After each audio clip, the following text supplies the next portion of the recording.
Let's get on with Mark's next segment here. This is topic number 2. Mark says, I've had therapists try to get me to further activate my system, whilst also asking me to relax. And at this point, I'm confused as hell and exhausted because the activation and discomfort have really wrecked my sleep.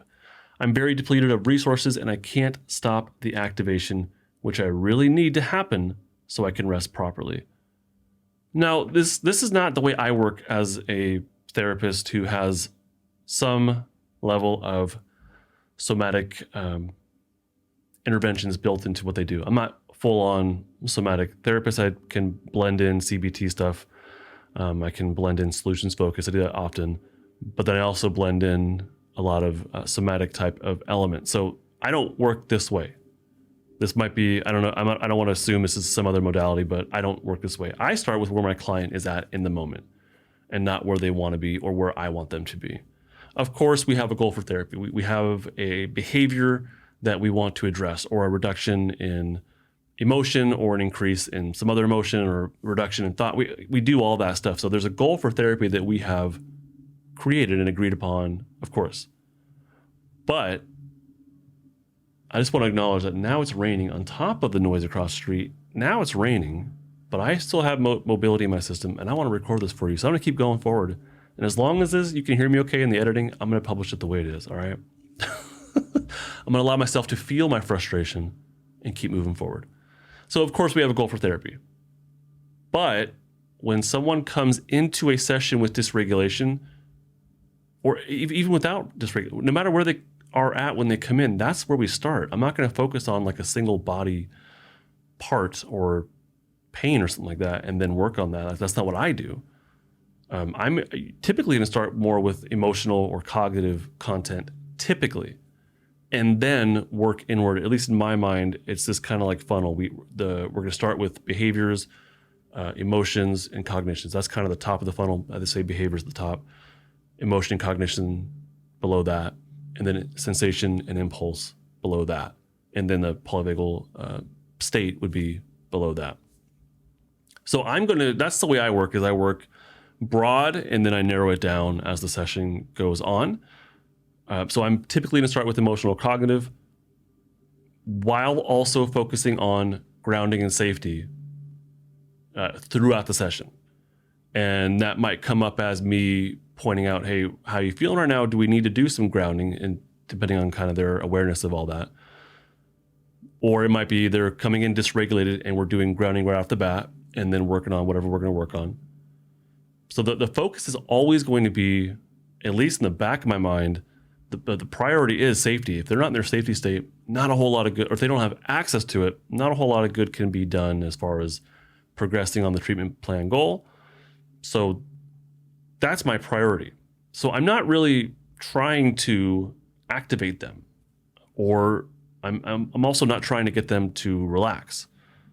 So I don't have this goal in mind of like speeding them up or slowing them down. I'm just meeting them where they're at. Okay. So I'm not trying to activate them. I'm not trying to get them to slow down. I'm not trying to get them to relax. They're probably already more active or relaxed already. So they already have some flavor in their system of mobility or immobility or safety. So they're already coming in with something. And then my goal is, can I attune to that first off as a provider? Can I meet them where they're at while staying anchored in my safety state? So can I co-regulate with them? Can I, you can call that mirroring, I suppose, on some level. But basically, can I attune? Can I meet them where they're at while staying regulated? And then if I can do that, self-regulation and co-regulation, they kind of take over from there.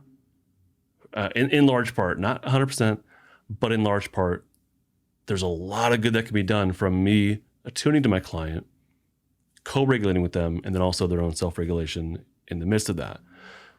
Now, as this process unfolds, we mindfully experience and we witness the process unfold while always staying anchored in our safety state, while also monitoring our systems for too much dysregulation. And I say for me, it's more just for myself. I don't really announce to them what I'm feeling in that moment.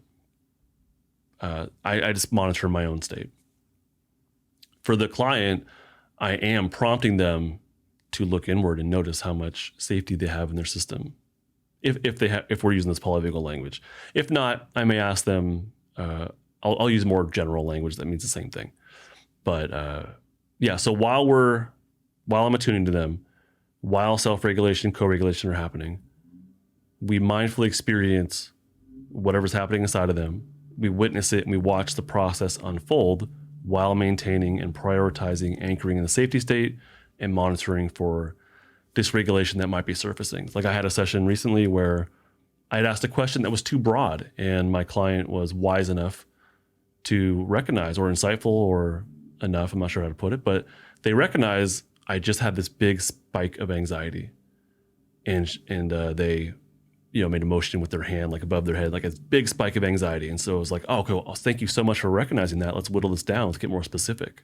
So if I'm not doing what the basics that I just laid out, and yeah, there's more to it. Yes, I'm going to use more therapeutic interventions and techniques along with, but that's just the basic process that I laid out, or basic idea of when someone comes in the room. I'm not trying to get them to do something exactly.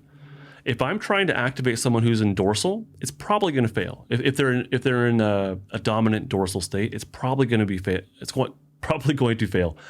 I need to be with them. I need to meet them in dorsal while staying anchored in my safety state first. If I try to relax somebody who's in flight fight, it's probably going to fail. I need to be with them first. Sometimes I'll ask my clients just to kind of assess in the moment. I'll ask them, how are you able to breathe into your belly? Can you take a deep breath in? Can you extend it slowly? Someone who's in flight fight cannot do that. Or it's painful. And we can kind of laugh at it, and that helps to regulate actually. But it's going to fail. If I insist on them slowing down, it may not be super helpful. But if I can meet them where they're at and provide basic therapy skills, normalization, validation, unconditional positive regard, if I can do these basic things, that can help them to slow down naturally, and then we can start doing other therapeutic work. So if someone is in like a panic or a rage, if they come in like a dysregulated freeze state, I probably can't slow them down. I don't have the power to do that. What I do actually is match their energy while staying anchored in my safety state. So when I say I'm matching their energy, I don't mean that I'm dysregulated with them. I don't mean that I'm, running out of the room. What I mean is that I can stay anchored in my safety state, and I can get up with them. I can move around with them. We can take a walk outside. I can talk a little bit higher with them, not dominant, but I'm just kind of meeting them where they're at. That's a lot different than someone coming in dysregulated, panicky, and I'm like whispering like, hey, calm down. It's okay. You're okay. Like that would drive me personally up the wall. So I don't think that if I'm trying to do something to get them somewhere they're not, I don't think that's helpful. But if my priority is to first match them, meet them, stay anchored in my safety state, and provide co-regulation, as they start to receive the co-regulation and start to even self-regulate, then we can be more proactive about, hey, let's do this. Hey, are you ready to take that deep breath into your belly now? Let's try that out and see where you're at. Or hey, which of my fidgets in the room right now? What's pulling you toward it? What feels right? And then we can work from there. So if the provider that you're with, no matter who they are, if they're a therapist or SE practitioner or whatever, if they're trying to get you to be somewhere that you're not, then co-regulation might be lacking. Maybe, I don't know, but they might be coming from their own dysregulated state, and they're trying to fix the problem. They're trying to fix you, or they're trying to fix your emotions rather than saying, hey, you have your emotions. Let me be there with you while I stay anchored. I'll meet you there.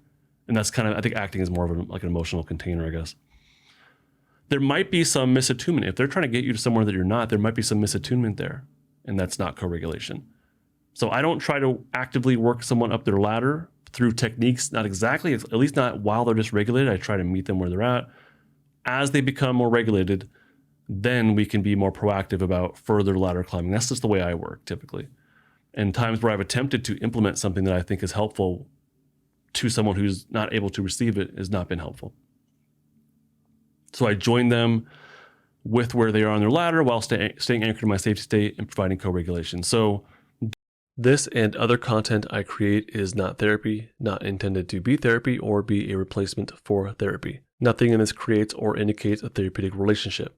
Please consult with your therapist or seek for one in your area if you are experiencing mental health symptoms. Nothing should be understood to be specific life advice. It is for educational and entertainment purposes only.